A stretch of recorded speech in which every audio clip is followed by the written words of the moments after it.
works? So the Meadow studio, as it was originally called, was built on a meadow, which was a place where they just grew vegetables. But it was bought by a chap called Arthur Bateman, who was one of the lesser-known Newlyn artists. He didn't stay very long in Newlyn. And he bought it in 1888 for the artists. And at first they just built basic glass houses, but there were a couple of stone buildings for studios as well. And one of the first occupants was this artist, Stanhope Forbes. And he was regarded as one of the dominant forces behind the first colony of Newlyn artists. He was born in Ireland, he had a French mother, and he studied at Lambeth School and the Royal Academy schools before going, like a lot of them did, to France and studied at Bonnat's atelier in Paris. He then went to the rural towns of Brittany, such as Campal and Concarneau, and that's where they practiced their great love of painting en plein air, painting outdoors. And it was seen as a big part of the fashion of the day. And when they came back to Britain, they were trying to recreate what they'd found on the Breton and Normandy coasts of France. So Newlyn was an obvious choice. It was a warmer climate, and it allowed them to paint outdoors. And this is a self-portrait he did in 1890. It's when his star is on the rise, and he's established himself with paintings like the Village Philharmonic of 1888 and also The Health of the Bride of 1889. So he arrived in Newlyn in 1884. And he had been painting street scenes in Brittany, so he repeated that idea in Newlyn. And this is a typical early Stanhope Forbes of him, quite dark palette he used. So he was very influenced by the French realist painters, as they all were, particularly Jules Bastien Lepage. And this meant that they were going for reality rather than an impression. And part of that adherence to realism was painting in quite closely toned colours. And there's a wonderful photograph in Penlee House's collection of him painting this picture, proving that he was a plein air painter. Just a word on photography. Although realism is always mistaken for being photographic, all these artists, as far as we know, didn't use photographs to paint from. They always painted from life. And that was something they felt very strongly about. So once Forbes had established himself in the studio in the Meadow, which we now call Anchor, he could use it not just to finish off paintings and use the light from the windows, but on one occasion when he was trying to paint the smithy, which was a picture that was very important to him, it was so difficult to paint it with the noise of the blacksmiths and the smoke coming up from the fire that he gave up painting in situ and persuaded the blacksmiths to bring their anvil and all their hammers and paraphernalia of the smithy up to his studio so he could recreate the smithy in his studio. And again, there's some lovely photos in the Tate archive in his scrapbook of him having a go at hitting the hammer, which also proves that Stanhope Forbes was left-handed. It was his major Royal Academy picture of 1892, which was also the year he was elected an Associate of the Royal Academy. And that meant he was on the sort of ladder of then being elected a full Royal Academician, which he had to wait till 1910 for. I feel we should talk about Elizabeth Forbes, who married Stanhope Forbes in 1889. She was Canadian. She'd come to London to study at the South Kensington schools, and she'd travelled to Europe, to Munich and to Pont-Aven. Oddly, she'd never bumped into him on her travels. And it was only when she came with her mother to settle in Newlyn in 1884 that they bumped into each other.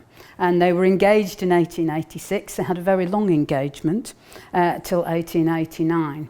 And she was, I always call her a realist Newlyn painter with rose-tinted spectacles, because her colour palette was very different to her husband's. And you can see that in this painting called the Minuet, also of 1892, the same year that Forbes painted his Forging an Anchor. And here it's not typical of the Newlyn scene, because we've got ladies dressed up in 18th century costumes, not 19th century. And Elizabeth Forbes loved plays and poetry, and particularly this more fanciful kind of imaginary work. But she, like her husband, is also interested in interiors that reflect light. And when this was shown at the Royal Academy at the same time as Forbes's Forging an Anchor, the critics marvelled at it and said that she equalled and at sometimes surpassed her husband in her skill at painting light. So Stanhope and Elizabeth became very established artists by the end of the 19th century. And even despite the opening of the Newlyn Art Gallery in 1895 to show their work, because normally the work would just go to London, a lot of the early colony of Newlyn artists started to leave. And the Forbeses felt that they wanted to continue Newlyn to be a centre for art and for artists to come and live and work there. So after a holiday in the Pyrenees, they came back and they decided to turn over Forbes' studio into a school of painting, which they would run together. So they advertised the Forbes School of Painting in 1899, and they converted the studio, we believe, somewhere between 1892 and 1900 for the purposes of the Forbes School of Painting. And you can see in this painting how the previous end of the first part of the building is granite, and the second part used to be glass, like one of the glass houses in the Meadow. And they boarded that up and put us outside set of steps down to the ground. There were huts made from the other studios in the Meadow, and one would be used to draw from the plaster cast, and another, which became Dodd Proctor's studio, was used to draw and paint the nude. But the Anchor studio was the main studio for drawing what they called the draped model in those days. And it was a big enough studio for them to have two models being drawn and painted at the same time. And there is evidence that there was a curtain between the two, and they would have possibly male students on one side and female on the other. It was an incredibly successful enterprise, and it ran for nearly 40 years. And they had students coming for a winter term, which was October to March, with a break for Christmas for 2 weeks. And then they would have a summer term, which was from May to September.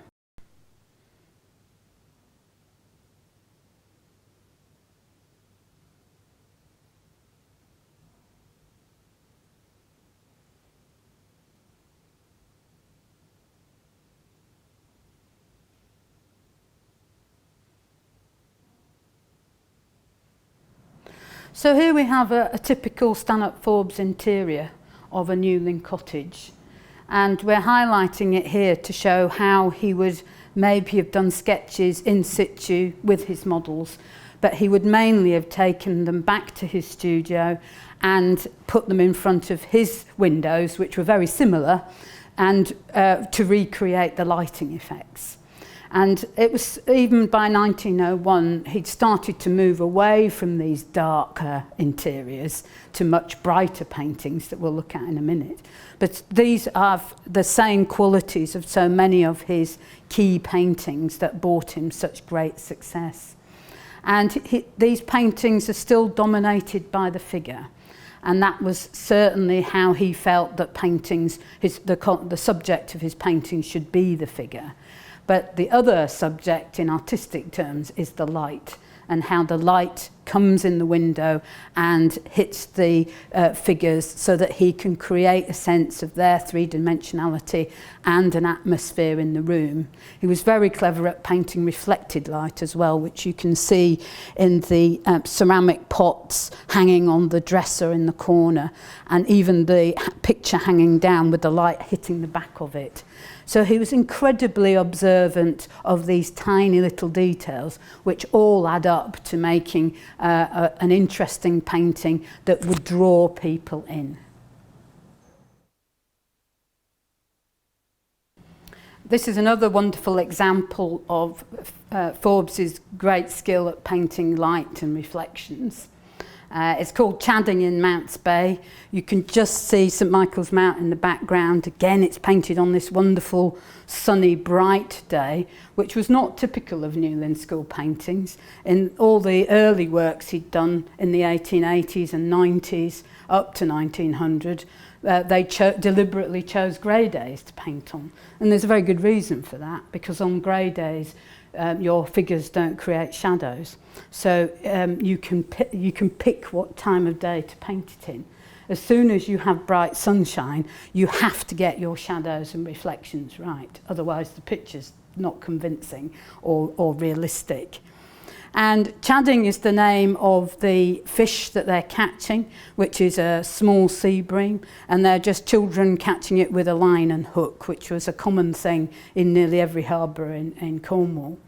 For me, as an appreciation of a work of art, the focus is this wonderful bit of reflection at the bottom of the painting.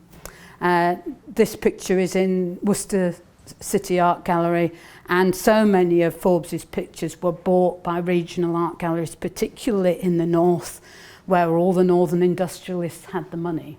So when they saw these paintings on show at the Royal Academy, they were the ones who bought them. They also paid for the major museums to put them in as well. So he was incredibly successful at this time.